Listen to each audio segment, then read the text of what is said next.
lugar, doy las gracias a la Fundació Educat, que es la que patrocina este acto en concreto. Y sin más empezamos.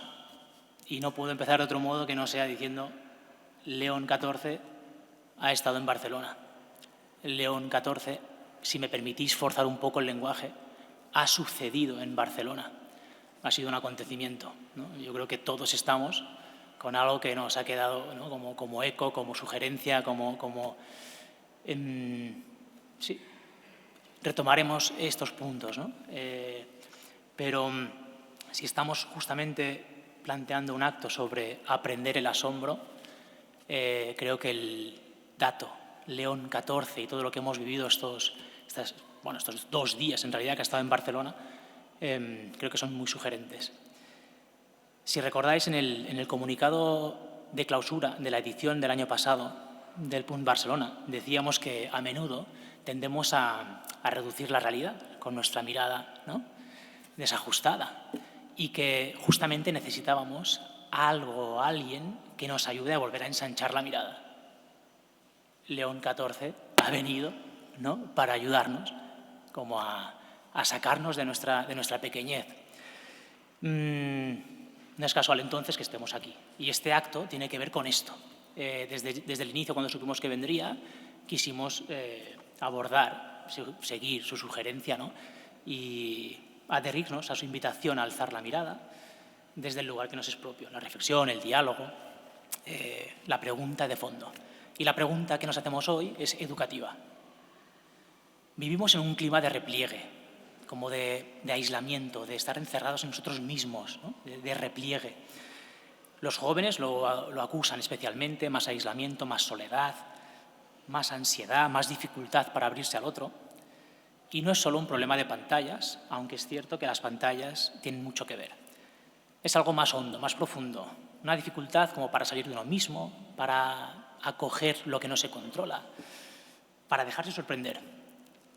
Dicen que el asombro es cosa de niños, que los adultos con el tiempo lo vamos perdiendo, ¿no?, que la vida nos va cerrando, que aprendemos a gestionar, a prever, a controlar, a protegernos, y que en ese proceso algo esencial queda atrás, se va perdiendo.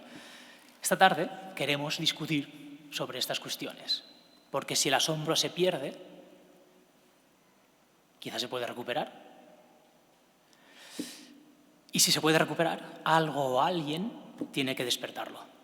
Esta es la pregunta que traemos. ¿Qué hace que una persona se vaya encerrando sobre sí misma o qué permite que se abra? ¿Qué responsabilidad tenemos cada uno de nosotros en ese dinamismo? Y con respecto a los amigos, a la gente que queremos, a nuestros hijos, cuando vemos que alguien, ¿no?, está como muy ensimismado.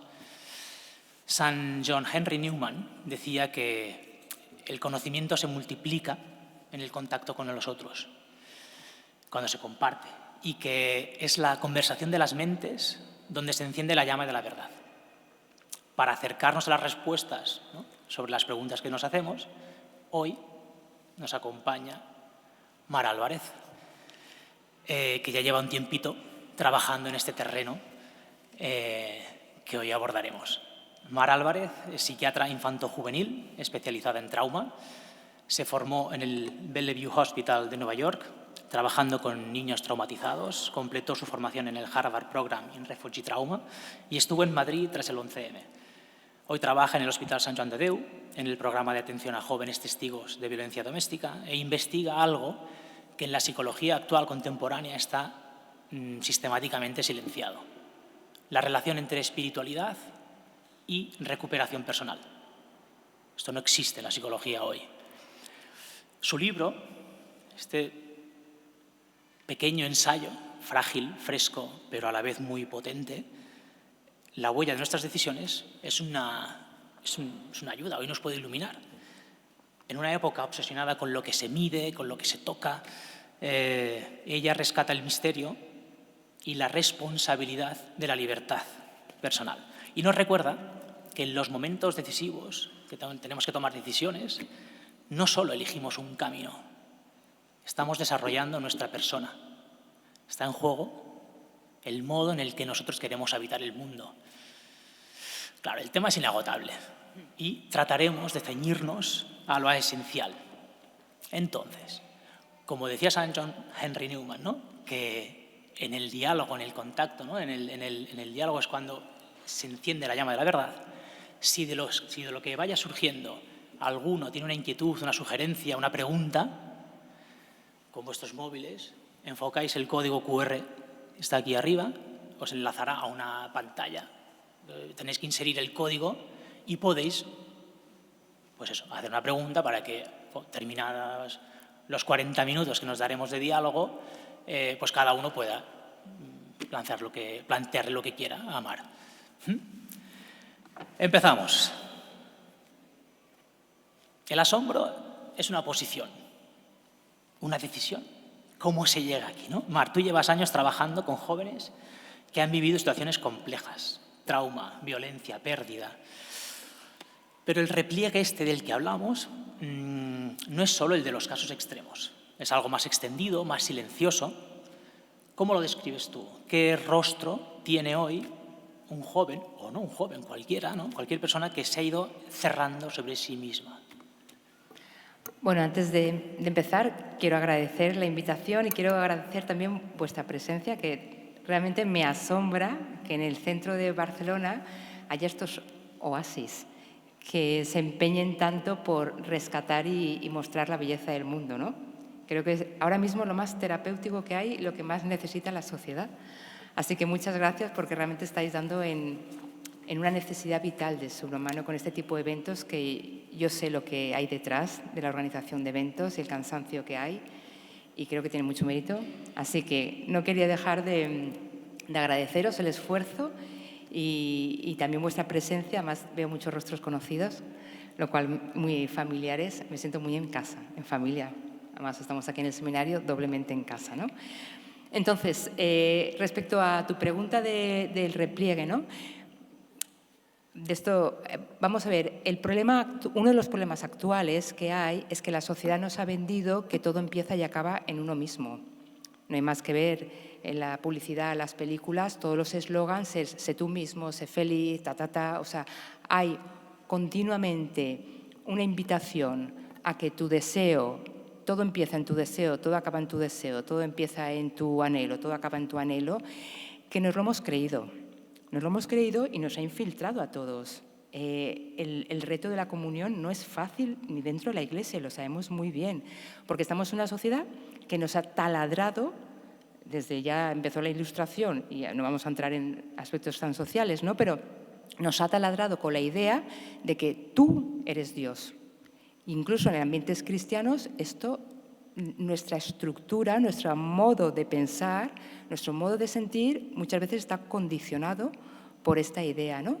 Pero entonces esta forma de concebir la vida y de posicionarte delante de ella, claro, merma la posibilidad de asombro, porque en el momento en que tú te pones como centro del universo, lo has dicho muy bien, ¿no?, tenemos una tendencia a replegarnos, el ser humano, a quedarnos metidos en nosotros mismos, a vernos el ombligo, y esto va a llevar, tiene muchas consecuencias que, fijaros bien, no solo son psicológicas, porque hoy en día el tema es que se habla solo desde el punto de vista psicológico, pero se habla muy pocas veces de lo que es el empobrecimiento moral, que puede llevar a situaciones de deterioro mental, incluso más grave que una enfermedad mental, pero no se habla de este discurso en la salud mental a nivel académico y formal, ha desaparecido.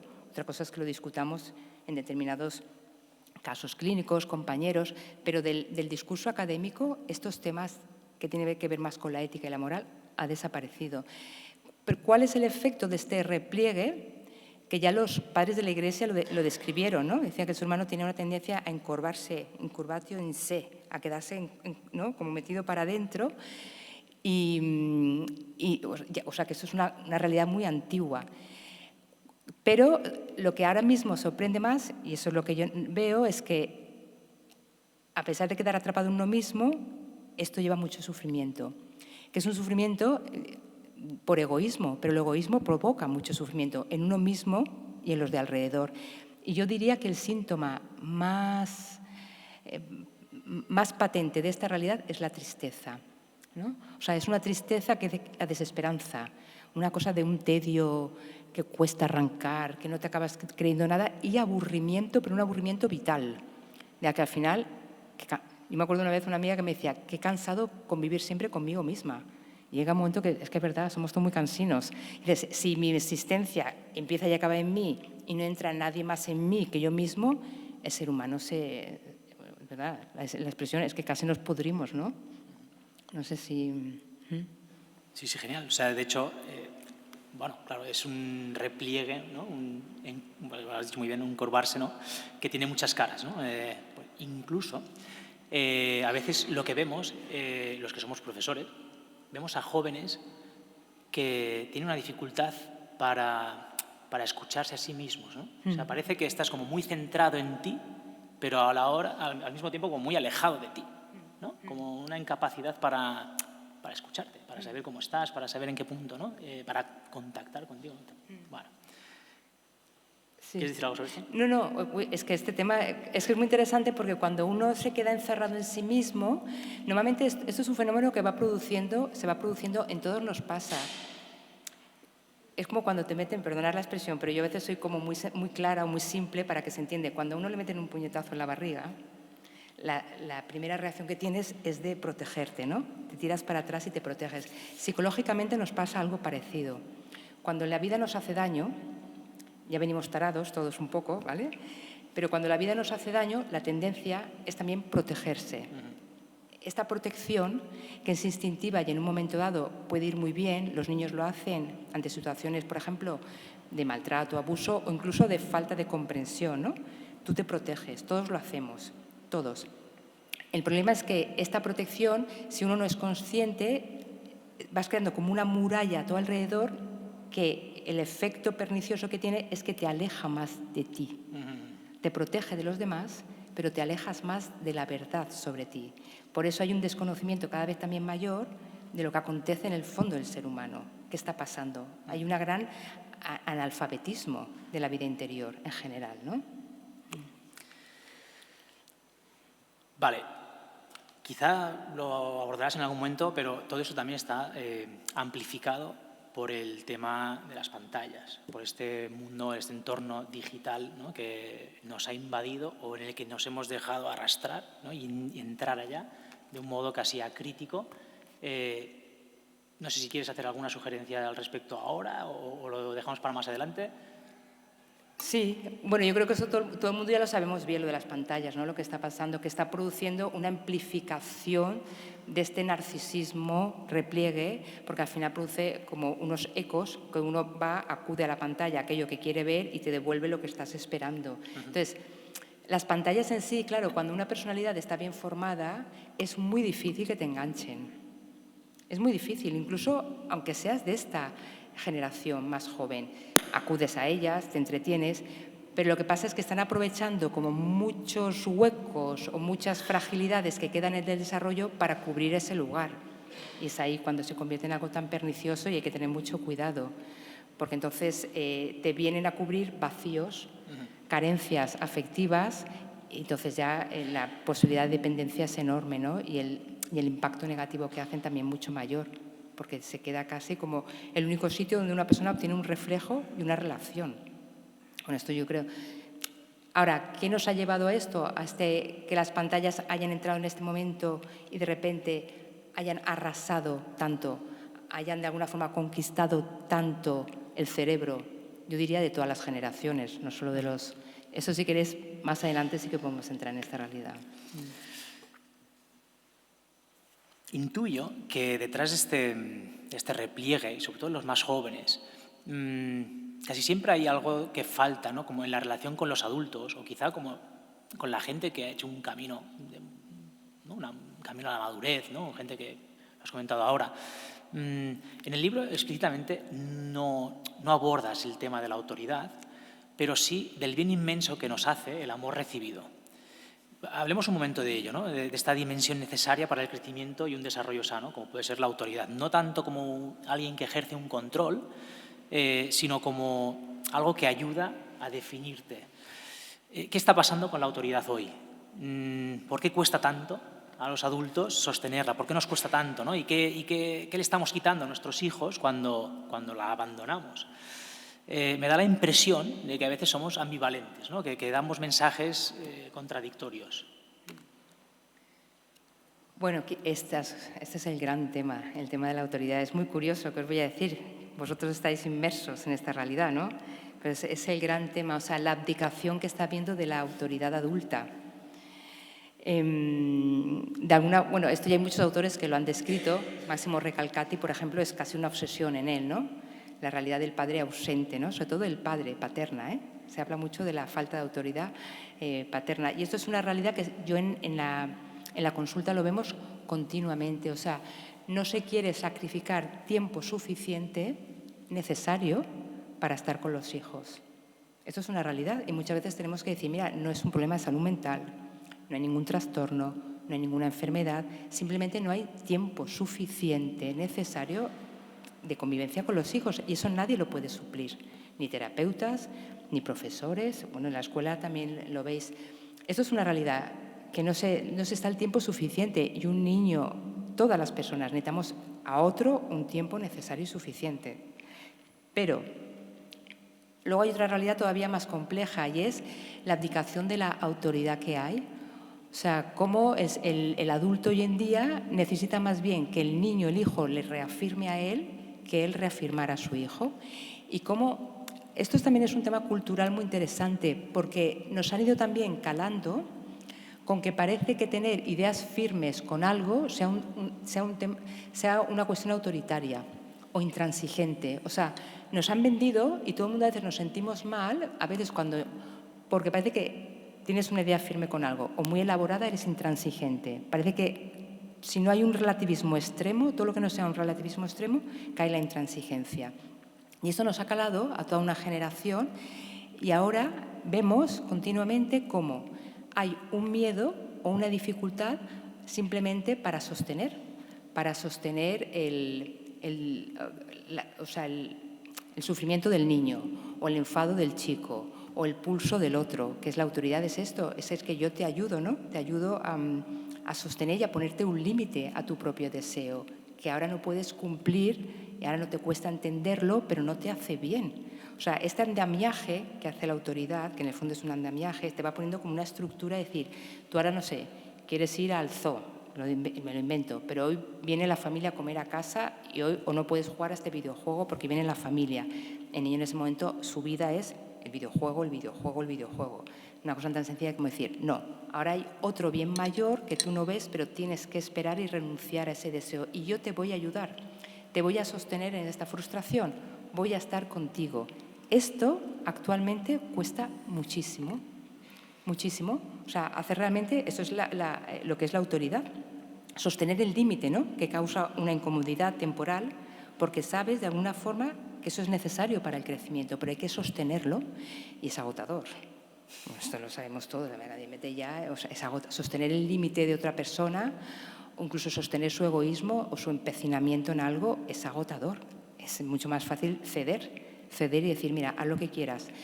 Y esto, actualmente, hay una gran debilidad por parte de los adultos, de hacer de adultos. Incluso se busca una relación a veces demasiado colega con los hijos. Esto lo estamos viendo vosotros también desde la educación y nosotros cada día nos dicen, a veces nosotros nos reímos porque nos vienen y nos dicen, es que no me hace caso. Y digo, ya. ¿Y qué queréis que hagamos nosotros los psiquiatras? O sea, sí, pero este es un reclamo, es que no me hace caso, es que no tengo autoridad delante de él, es que no me obedece. Bueno, ahora vamos a ver qué pasa porque no obedece. Hay un tema también de un sentimiento de culpa o sobrevalorar en exceso que cualquier sufrimiento del niño es casi concebido como un maltrato desde el adulto. No sé si esto quizá puede resultar muy excesivo, pero culturalmente hay que situarse en la cultura en la que estamos, ¿vale? Y hay un fenómeno cultural que está descrito en libros muy interesantes, si os gustan estos temas, a mí es que me apasionan, pero ayuda a situarse. Ahora mismo hay una realidad que se llama el securitarismo. El securitarismo es una realidad social que es considerar la seguridad del hijo como algo sagrado. ¿Vale? De repente la seguridad ha tomado una preponderancia fundamental. Lo importante es que mi hijo esté seguro. Y se concibe seguro de una forma muy sobrevalorada, entonces se evita cualquier experiencia de riesgo o de malestar en exceso. De manera que a los niños no se les deja someterse a microdosis de sufrimiento necesaria para irse fortaleciendo. Eso es lo que se llama, el securitarismo es un fenómeno que está descrito, si os gusta, hay un libro que se llama La generación ansiosa, lo puede enseñar él, que lo explica muy bien este fenómeno y ayuda a entender lo que está pasando hoy en día. Él pone el ejemplo, no sé si viene, pero es que ayuda también porque viene también esto, es el caldo de cultivo junto con la abdicación de la autoridad para entender también lo que pasa, ¿no? Él pone el ejemplo de que en un desierto en Estados Unidos, no sé qué, sería en Texas, ¿no? Intentaron hacer un vergel artificial. Entonces, la observación que hicieron es que cuando lo hacían artificial lo tapaban todo como si fuera un vergel, ¿cómo se llama? Donde ponen las plantas artificiales, ¿sabes? Un invernadero muy grande. Entonces, lo que vieron es que los árboles, ponías la tierra adecuada, todo, crecían muy rápido en este invernadero artificial. Pero a la mínima que había una inclemencia, se doblaban, caían y se morían. O sea, el crecimiento era muy rápido, pero muy frágil. Entonces, haciendo la similitud, el paralelismo, decían que con la infancia actual está pasando algo parecido. Los protegemos mucho, crecen, pero ante la mínima inclemencia se rompen. Y esto obedece un poco a este fenómeno también de securitarismo, es deja que tu hijo o que los alumnos se expongan al riesgo que les corresponde por desarrollo evolutivo, porque es que si no llegarán de adultos y ante la mínima se van a romper. Y esto nosotros, que somos de otra generación, a veces te paras a pensar, no sé si os pasa a vosotros, yo me paro a pensar cuando a los 20, 25 años nos íbamos de viaje, tú estabas una semana sin llamar a tus padres, ¿no? O 2. Ahora pocas familias toleran esto, que el hijo se vaya de viaje y esté 1 o 2 semanas con una noticia, ¿no? O sea, esta falta, esta tendencia de considerar sagrado lo seguro, por otra parte, no deja arriesgarse al chico, pero como contraparte lleva a un control excesivo de la localización, de dónde estás, de qué haces. O sea, se da esta doble dicotomía. Y luego, y por otra parte, dentro de nuestra ingenuidad como adultos, creo, lleva a dejar que las redes se expongan a cualquier cosa, porque pensamos que están en casa tranquilos y no entendemos que hay alguien a través de las pantallas que se puede meter en su cabeza, en su corazón y hacerles un daño tremendo, porque el daño empieza ya en el corazón, ¿no? Lo que vemos. Y por otra parte, en eso hay una desprotección, o sea, yo creo que es una ingenuidad por parte de nuestra generación. No sé si... Seguimos avanzando, me vienen muchas preguntas, pero espero que salgan al final. Vamos un poco más ágiles. Me venía ahora, mientras te escuchaba a la cabeza, una anécdota que nos contó una amiga, que al volver sus hijas adolescentes a casa, ahí está con las amigas, ¿no? del cole y tal, como decir, mamá, muchas gracias por confiar en nosotras. Y esta amiga se quedó como un poco, ¿no?, parada, y pero si yo soy la primera que nos dejó tener móvil, o estamos como siempre calibrando los horarios de salir de casa o de salir de fiesta, ¿no? Parecería que soy la que no confía en ti.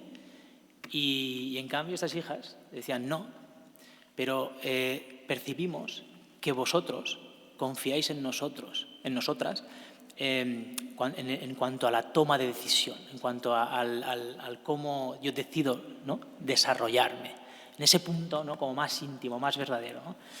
Y un poco siguiendo la imagen que ahora tú sugerías, diría que la autoridad viene a ser como el cauce, ¿no?, del río, dentro del cual dejar correr, ¿no?, el caudal de una vida hacia el destino, ¿no? Pero que es necesario el cauce para que el agua, ¿no?, pueda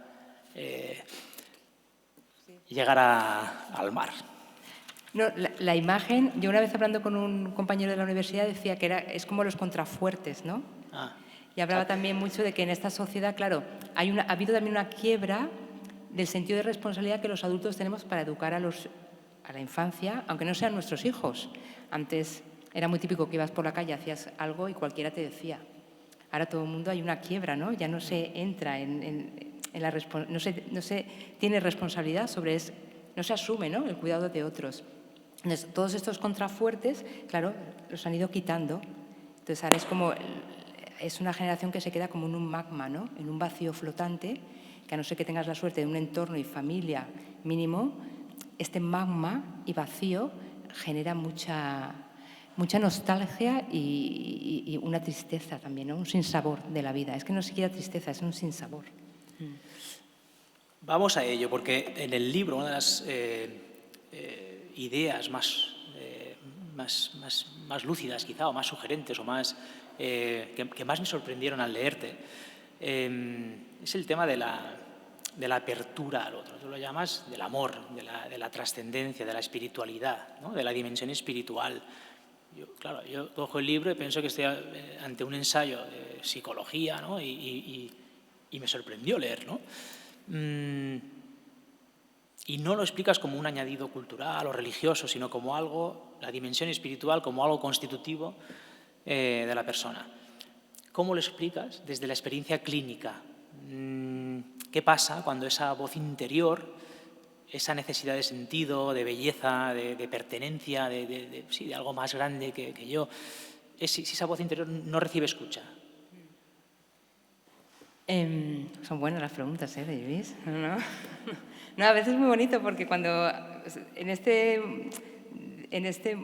formato sorprende mucho, las preguntas te hacen pensar. No, está muy bien. Antes de nada quiero aclarar una cosa. Cuando yo me decidí a escribir este libro, aquí que tengo un par de alumnos, fue porque dije, ya no puedo más. Por favor, que se hable de la espiritualidad en salud mental, pero que se hable de forma seria, no como un factor de protección, que uno está ahí, que lo coge, que si quiere conecta con no sé qué, o sea, no de forma ambigua, ¿vale? Y demasiado general. Es decir, vamos a... Disfruto un poco de la experiencia que yo he tenido, tanto vital como profesional. Digo, hay que ponerle el lugar que merece el absoluto Dios en nuestras vidas y cómo esto de alguna forma también impacta en toda nuestra naturaleza, desde lo psicológico hasta lo somático, hasta lo espiritual, ¿no? Porque lo he visto, es que lo he visto, no es que lo he visto, es que lo he vivido. Es que me lo puede decir el científico, me da igual, los 4 Nobeles que no existen, que lo he visto en pacientes, que lo he visto en gente que quiero, que lo he visto en mí, que lo veo cada día. Es que, entonces, quería de alguna forma incluir esta dimensión de una forma rigurosa, pero también sólida, no que quedara como algo etéreo, como algo, a veces, hoy en día se habla de la espiritualidad, pero tienes que tener un cuidado porque casi, no sé, es una energía que corre, pasa y se va y a mí me da una satisfacción. No, lo digo un poco exagerado, ¿no? Pero quería darle el lugar que merece también para que la gente tomara conciencia del potencial que tiene esta dimensión en el ser humano.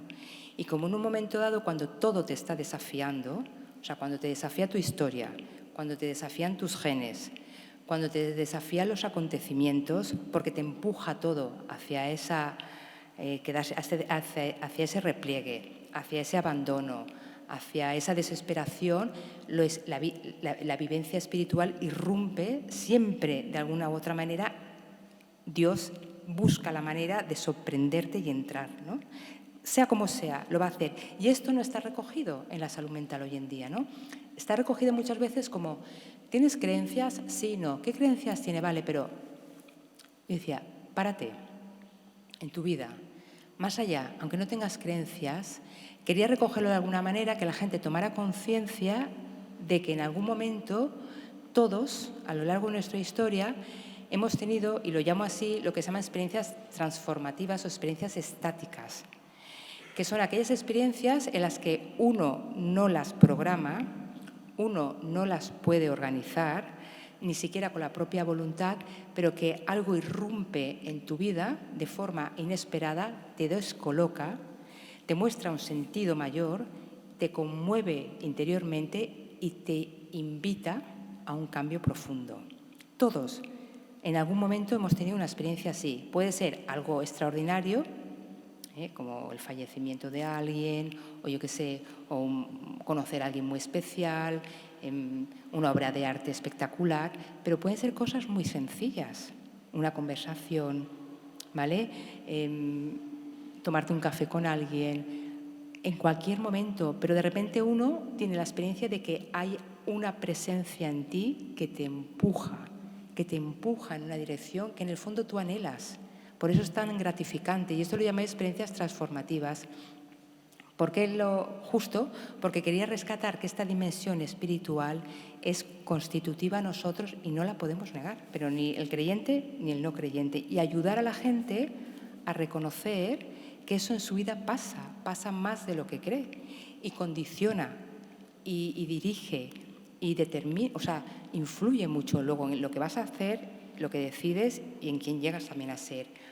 Entonces, las tomé también a raíz de un estudio que hemos hecho, aquí los estudiantes lo saben bien, tengo varios, creo que hay 2 o 3, en una asignatura que doy personalidad nos dedicamos a coger personajes históricos y analizarlos, se llaman psicobiografías. Y las vamos analizando, entonces yo, después de tantos años, claro, había biografías que me sabía de arriba abajo. Me las había leído, releído, 4 o 5 libros de cada uno, y me daba cuenta que en todas había este tipo de experiencias. Y que según si la acogían, que acoger esta experiencia en el fondo es una apertura espiritual, ¿vale?, al misterio, algo que te asombra, algo que cambia tu vida, que te descoloca en el buen sentido, marcaba una gran diferencia en luego quién eras y en lo que llegabas a ser. Y aquí es donde incluía también toda esta dimensión más espiritual y la propia responsabilidad de decir, bueno, lo acojo y tomo una decisión, o sea, tomo una decisión según realmente lo que el amor me reclama, o censuro esto. Porque lo podemos censurar y aparentemente no ha pasado nada. Posiblemente ni siquiera muchas veces el de al lado se da cuenta. No sé bueno, si... Aquí déjame entrar un momento porque te interrumpo. Dices algo muy gordo, que a mí otra de las cosas que me sorprendieron. Vienes a decir que esta responsabilidad, la propia capacidad del sujeto, y ahora cito, el sujeto, quien a pesar de estar inserto en un contexto determinado con factores sociales y familiares, todos estamos en un contexto, ¿no?, y de algún modo condicionados. Pero dices, con un bagaje de aprendizaje, todos también tenemos, ¿no?, nuestra historia personal, nuestro modo de operar y de movernos en la realidad, también por lo que hemos ido aprendiendo en casa, los amigos y demás, con unas condiciones neurobiológicas. Incluso tú llegas a afirmar que incluso en el caso de que haya trastorno, ¿no?, dice, el sujeto puede responder de manera única e impredecible, ¿no? O sea, no hay nada que nos exima de esta responsabilidad a poder abrirnos. Esto, o sea, ni siquiera el trastorno. Bueno, yo ahí digo condiciones neurobiológicas, no entro en trastornos porque ya me conozco muy bien. Este ámbito me lo conozco muy bien, entonces no quise meterme, porque es verdad que hay un tipo de... No quise meterme en el tema de la patología, porque sí que hay una patología muy severa, muy grave, que vamos a decir que merma muchísimo la responsabilidad humana. Yo en mi familia tengo y sé muy bien de lo que estoy hablando. Y no quería meterme en casos extremos, pero sí que condición neurobiológica en el sentido de que yo puedo tener una tendencia muy fuerte, por ejemplo, no sé, a la impulsividad, a la agresividad, a la depresión, ¿vale? Que aunque tenga un condicionante biológico fuerte, sin entrar en trastornos para no meterme, siempre la respuesta humana es única e impredecible. Y de esto os voy a contar una anécdota. Yo me acuerdo cuando hice la residencia en el Gregorio Marañón, en Madrid. Y me acuerdo mucho que los compañeros siempre decían, ¿no?, por ejemplo, un enfermo mental grave, decían, sí, tiene esta enfermedad, pero además te viene a decir, palabras a veces entre guardias, tiene muy mala leche. Lo decían de otra manera, más fuerte. El paciente no solo tiene una enfermedad, sino que además es muy cabrito, pero con otras palabras, ¿vale?, más fuertes todavía. Como diciendo, el problema no es la enfermedad, el problema es el carácter que tiene y cómo es. Y esto empeora incluso la manifestación de la enfermedad. Y todo lo contrario, enfermedades muy graves, que es verdad que delimitan en muchos ámbitos, si se viven con un carácter distinto y una disposición distinta, todo es mucho más llevadero. Y esto yo sí que lo he visto con enfermedades muy graves. Además, le decían, es un enfermo mental y además es un cabrito, entonces prepárate porque te viene una bomba muy difícil de gestionar. Nada que ver con aquel enfermo mental que puede ser gravísimo, pero que de alguna forma su disposición ante la enfermedad es abierta, se deja ayudar, tiene conciencia del límite, ¿sabes? Cambia muchísimo la vida. Total. De hecho, ahora también escuchándote recordaba el caso de alguien conocido como Antoni Gaudí, que de pequeño, en una situación de enfermedad, ¿no?, pudo vivir esa condición no como el lugar o la ocasión o para que creciera en él un resquemor hacia la realidad, ¿no?, sino todo lo contrario, ¿no? Para él la enfermedad fue el lugar en el que poder aprender a contemplar, aprender el asombro, ¿no? O sea, que ese punto de la libertad última, ¿no?, de cada uno, que frente a la dificultad pueda decidir cómo afronta, ¿no?, ese peso decisivo. Bueno, luego hablamos porque, o sea, seguiremos. Y insisto, si alguno tiene alguna pregunta, alguna sugerencia, tenéis aquí el código para luego enriquecer el diálogo. ¿Están llegando? Ah, perfecto. Qué bien. Claro, también, bueno, tantas insistencias pensaba del Papa estos días, o mismo San Juan Pablo II, ¿no?, como decía a los jóvenes, no os conforméis, ¿no?, con vuestros móviles, sino desead vivir en plenitud. Tiene que ver con este punto último, como de escuchar la voz que llevamos dentro, ¿no?, el deseo de belleza, de plenitud, del ciento puro. De hecho, en el acto que hemos hecho ahora a las 6, no sé si habéis escuchado a Ángel, se acaba de jubilar y dice, ese corazón que ruge lo tengo a día de hoy, yo no me quiero conformar con él. Jubílate, ¿no? Que muchos me dijeron, oye, ahora ya quédate tranquilo, ya puedes hacer lo que siempre has querido hacer. No, yo quiero seguir, ¿no?, deseando pues vivir como he vivido hasta ahora y seguir trabajando, ¿no? Sigo. Entonces, vamos al punto. Es el punto, ¿no? Seguramente nos ha traído a muchos aquí. Claro, no podemos forzar el asombro en el otro, porque siempre vemos que es el otro el que está replegado, no yo. No, el otro es el que está solo pensando en sí mismo. El otro es el que es que no para de, ¿no? No podemos forzar el asombro en nuestros hijos, en el amigo, en la persona que está a nuestro lado y que vemos sufrir, que está como ahí, porque es verdad que alguien que está ensimismado sufre, hay dolor. Y las experiencias tampoco se programan, ¿no? Ni la libertad del otro no se puede configurar. ¿Qué podemos hacer? ¿Cuál es la responsabilidad concreta del padre, del adulto, del amigo, de la madre, del profesor? Porque no he entrado en terreno de los profesores, ¿no? ¿Cuántos chavales vemos a los que pues, no les ves como la mirada del niño que quiere aprender? Eso sucede cada vez menos, ¿no? ¿Qué podemos hacer? ¿O hay algo que deberíamos dejar de hacer? Aquí hay gente que podría contestar mucho mejor que yo esta pregunta, como Clara, que la tengo aquí delante. Es que somos compañeras de la universidad. Pero podría decir muchas cosas. Quizá una que observo con mucha frecuencia. Hay un libro hay una autora española que se llama Lola Mudéjar, que habla mucho de la generación actual, ¿no?, de los jóvenes. Y en uno de sus libros dice que quizá no es un problema de trastornos en la infancia y en la juventud, ¿no?, trastorno por déficit de atención. Hay un grupo de autores que dicen que lo que hay es un trastorno de déficit del riesgo, de dejar que los demás tomen riesgos.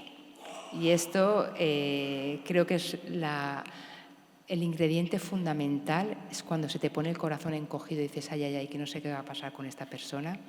Yo me acuerdo una vez una mamá que tuvo que tomar una decisión, tuvo que desprenderse mucho en un momento de un hijo, ¿no? que le costaba mucho y lo pasó muy mal. Y me acuerdo que ella me contaba que cuando iba camino de su casa llorando, oyó una voz que decía, no llores tanto, que si tú lo quieres, más lo quiero yo, ¿no? Como de Dios, ¿no? Y a veces se nos olvida esto, ¿no? Se nos olvida y entonces por eso hay un exceso de celo, de proteger. Yo esto hace 10 años no lo hubiera dicho, porque no creo que fuera la realidad. Pero hoy en día sí que hay una dificultad para dejar realmente que los chicos se arriesguen. De hecho, fijaros bien, han bajado un montón, desde toda la entrada de los smartphones y todo esto, han bajado un montón las fracturas, ¿lo sabíais? En traumatología, por ejemplo, porque ya no hay tanto juego libre, sí, en los parques. Por eso esto es muy sano, ahora es muy sano. O sea, todo este tipo de traumas que eran más frecuentes antes, porque estábamos jugando en el parque y todo el mundo sabría ¿sabes? Lo típico, que uno tiene una cicatriz aquí, ¿no? Esto ha bajado mucho, porque ha disminuido muchísimo el juego libre en la infancia. Y que el juego libre es el principal promotor de lo que es el desarrollo de la salud mental. Pues el tiempo dedicado al juego libre ha bajado muchísimo. Incluso hay muchos patios que ya está todo el rato por ahí el adulto sin dejar que los niños organicen su juego, cosa que es nefasto. Yo no sé si os acordáis de pequeños. Yo cuando veía a un adulto que me venía a organizar el patio, decía, huyamos, vámonos, rápido, ¿no? Pero déjame en paz, que este es mi espacio, este es mi sitio, ¿no? Entonces yo digo, realmente arriesgarse a que se arriesguen. No sé, arriesgarse a que se arriesguen. Porque si no entra un ambiente de constricción, en aras de que te cuido, que te quiero, de constricción, que limita tanto la existencia.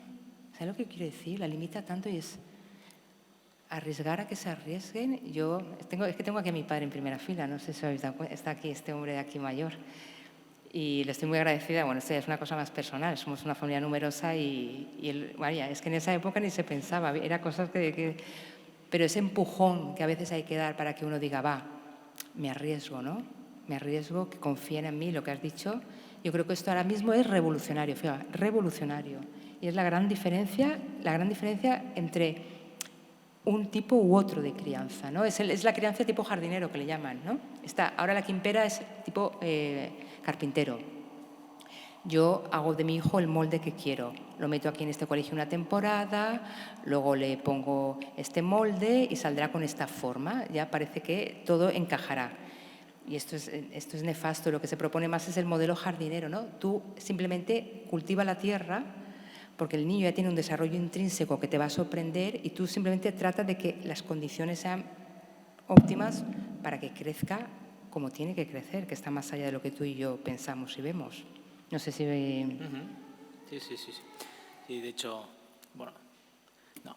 Iba a poner otro ejemplo del acto previo. O sea, Ángel Mel, como su padre, también arriesgó, o sea, tomó el riesgo de que su hijo arriesgara doblemente. No sé si habéis estado, pero...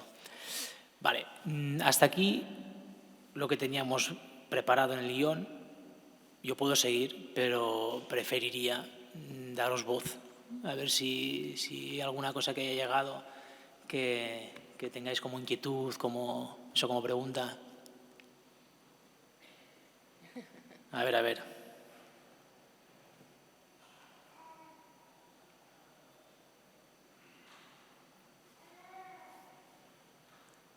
Llegan. Pues explico el ejemplo. Dice Ángel... no, mira, ya tenemos. Vale. Dice esta. ¿Cómo despertar el asombro? El hambre. ¿Cómo despertar ese fuego en los ojos? ¿Cómo ayudarlo a no apagarse? Veo que me falta ya ahora con 25 años, entiendo. Me asusta pensar en una vida sin eso.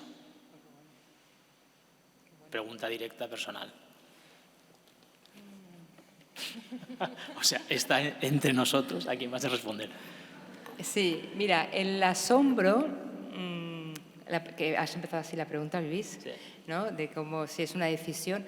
No es una decisión, pero hay ingredientes que van a ayudar y es soltar amarras. Si tú en tu vida lo vas controlando todo, va a ser muy difícil que Dios te pueda asombrar, porque es que porque al final aquí sabemos de dónde viene el asombro, ¿no? Porque no les estás dejando espacio. Suelta amarras, despréndete de algo que te da mucha seguridad. Toma un paso en esa dirección que dices, no sé. Ahora, si todo es tan pautado y todo es tan firme y todo es tan seguro, es que no hay resquicio por donde puede entrar. No hay resquicio. O sea, si uno recurre, cuando leemos el Nuevo Testamento y vemos las historias de los apóstoles, es justo cuando se asombra, cuando dicen, ven y camina, y se pone a caminar sobre el agua, entonces ahí se hunde y es cuando aparece el otro y dice, ¡guau! Pero si yo no me lanzo a nada que me haga temblar, es muy complicado que aquí pueda realmente entrar en nuestras vidas y de alguna forma sacudirnos, ¿no? En el buen sentido. No sé si... Sí, me parece súper ilustrativo. Otra, dice, puedo escoger qué vida llevar, pero ¿cómo puedo desaprender la ambivalencia aprendida de mis padres y reforzada por mis decisiones poco libres? Todos, habría que ver exactamente a qué se refiere, pero así, a términos generales, todos llevamos una tradición, una educación, todos, con sus creencias nucleares, sus prejuicios, todos. Lo cual es necesario, es muy necesario. Lo que pasa es que hay un momento en que todo ser humano tiene que aprender de alguna forma como a desobedecer, vamos a decirlo así, no es la palabra exacta, ¿no? Decir, bueno, esto es lo que yo he heredado, es muy cómodo también quedarte ahí, pero bueno, ahora yo qué quiero. Entonces, es que no hay más que tomar decisiones que te las juegas. Es que no hay otra en la vida. Es que no hay otra. ¿Cómo coger? Esto es un proceso que el niño empieza en este proceso de individuación, ya lo sabemos, a los 3 años, que empieza cuando empieza a caminar, un poquito antes, 2 años, ¿no? Más o menos. Empieza a caminar y empieza a separarse y empieza a descubrir el mundo. El mundo le fascina, pero a la vez también me da mucho riesgo, me da miedo porque me separo de lo seguro. Vuelvo a casa, vuelvo a mis padres, me siento seguro, pero me vuelvo a separar. Y la vida es un continuo separarse y volver al hogar que te da seguridad, te da confianza, ¿no? Pero hay un momento que hay que salir y tomar decisiones que incluso pueden estar mucho más allá de los patrones familiares, de lo que conviene y no conviene. Porque si no, siempre, al final, tu vida, que puede ser muy ordenada y puede ser muy, muy buena, por decirlo de alguna manera, pero te vas a quedar dentro de un patrón muy humano y que puede estar todavía muy lejano de lo que Dios ha soñado contigo. La última palabra, la familia es importante, pero no es la última palabra, ¿eh? Que a veces también las familias, sin querer, nosotros mismos podemos quedar muy atrapados en lo que esperan de mí, lo que quieren de mí, lo que no sé cuántos de mí, y eso nos atrapa. Bueno, vale, ¿qué quiere Dios de ti, no? ¿Qué ha soñado contigo? ¿Te lanzas o no? Sí, a veces la peor decisión es la que no se toma. Sí. ¿No? Por lo que sea, no te atreves a arriesgar, no te atreves, estás como calibrando, ponderando, calculando y te quedas sin... Sí. ¿Y qué experiencia hemos hecho todos, ¿no? De cuando hemos tomado decisiones? Arriesgo, quizá me equivoco, ¿no? Ya asumiremos consecuencias, ya veremos qué sucede, ¿no? Pero es verdad que ese punto como de hay que decidir. ¿Existe una tercera vía entre sobreprotección o pasotismo? No contemplarlos tanto, este pasotismo es no contemplarlos tanto, ¿no? En la crianza de los hijos. ¿Existe una tercera vía? ¿Cómo ser un buen cauce, un buen cimiento? Hombre, claro que existe, si no, estaríamos... Siempre los dos extremos, lo más fácil en la vida son los extremos, eso hay que tenerlo muy claro, siempre. Y lo más fácil y el control es una tentación enorme en el ser humano, eso hay que, en todos los ámbitos, en los equipos, en las amistades, en la familia, el control es la tentación casi que se le propone a Cristo, ¿no? O sea, controlarlo todo, que todo esté bajo tu control y tú puedas ser el rey de todo, ¿no? Del universo, de tu familia. Entonces, y es lo fácil. La tercera vía es dejar espacio para plantearte qué haces, por qué lo haces y estar dispuesto a hacerlo de otra manera. O sea, yo creo que hay un punto en la vida en general, que es un poco lo que en el libro también intento poner palabras, de que hay que tomar crear el hábito de tomar conciencia de por qué tomo las decisiones y hago las cosas. Intentar descubrir qué miedo puede haber detrás. Estas crianzas tan sobreprotectoras o al revés, o tan de aplicación de la autoridad por la razón que sea, en el fondo hay un miedo detrás. Y tenemos que descubrir qué miedo nos está moviendo en un momento dado en una decisión u otra, o en una forma de criar. ¿Qué miedo tengo? Que se vaya, que en un momento dado se ponga contra mí. ¿Qué miedo hay detrás? No pasa nada. Si esto va a ser necesario. Todos en un momento dado nos vamos, nos alejamos y luego valoras y vuelves, ¿no? En todo ámbito, ¿no? Entonces, ¿qué miedo hay detrás, ¿no? Tomar mucha conciencia para no que sea ese miedo el que guíe de alguna forma las decisiones. Creo que hasta aquí. No sé si llega alguna más. Tenemos 1 hora exacta de acto.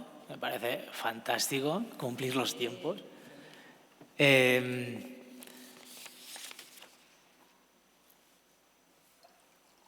Yo con lo que me quedo es que lo que nos ayuda a levantar la mirada, a aprender el asombro, no es tanto a veces una verbalización, ¿no? Una indicación, una orden, una sugerencia, ¿no? Porque es como que tiene que nacer como de dentro, del yo, ¿no? de un ímpetu por desear, ¿no? Entonces, lo que sí que veo que lo que nos ayuda a levantar la mirada es habitualmente una presencia, ¿no? Algo bueno o de alguien, ¿no? El Papa estos días, ¿no? Un acontecimiento, yo diría así.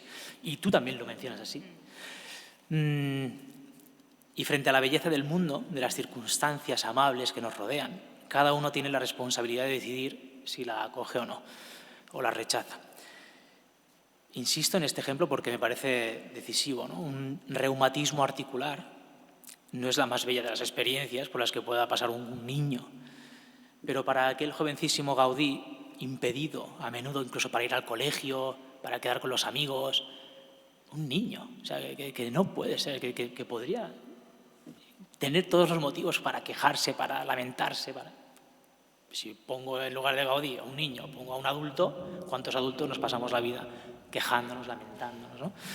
Pues para ese niño, impedido para ir al colegio, para jugar con amigos, no fue el pretexto para justificar, ¿no? Ese resquemor hacia la vida, sino, bueno, quizá tuvo la fortuna de que en su época no había pantallas. Eso también puede ser. Pero lo cierto es que ese periodo supuso para él, ¿no? Una ocasión de aprender. Y aquí lo he tomado de este libro, también hago mención a este libro, Mi Gaudí, de nuestra amiga Chiara Curti, en el que se recogen testimonios acerca de la biografía de Gaudí. Ella dice, él aprendió a observar con detenimiento, a escuchar el silencio del campo, a asombrarse ante la lógica secreta de la naturaleza. Es decir, claro, una enfermedad puede ser el lugar en el que tú aprendas también, ¿no? Y esa es la mirada que le acompañó siempre, ¿no? Entonces, claro, yo pensaba, sí que hay cosas que nos sorprenden, ¿no? Aquí hay cosas que me sorprenden y que quizá arrastran mi asombro. Pero pensaba, entonces, ¿qué diferencia hay entre el asombro, ¿no? de la realidad bonita, bella, o de lo que me... Creo que la diferencia está en algo que tú, es como que creo que centra tu ensayo, es el amor. Es el amor, ¿no? O sea, amar significa afirmar otra cosa. Bueno, decía Aristóteles que el asombro, este estupor ante lo desconocido, no es una respuesta, sino una pregunta. En su homilía el martes, no sé si seguisteis al Papa, a mí me impactó todo el gesto, nos invitaba a no dejar de buscar, de cuestionarnos y de dialogar con Dios y entre nosotros, también en el corazón de la noche, o quizás sobre todo en el corazón de la noche. Caminemos juntos en la fe que armoniza, ¿no? la diversidad de nuestras ideas y sensibilidades para buscar la verdad. Muchas gracias, Mar. Ha sido un placer conocerte. Yo disfruto cada vez que te escucho. Ha sido estos meses que nos hemos ido encontrando, un gusto. Muchísimas gracias. No, muchas gracias a vosotros y también a ti, Lluís.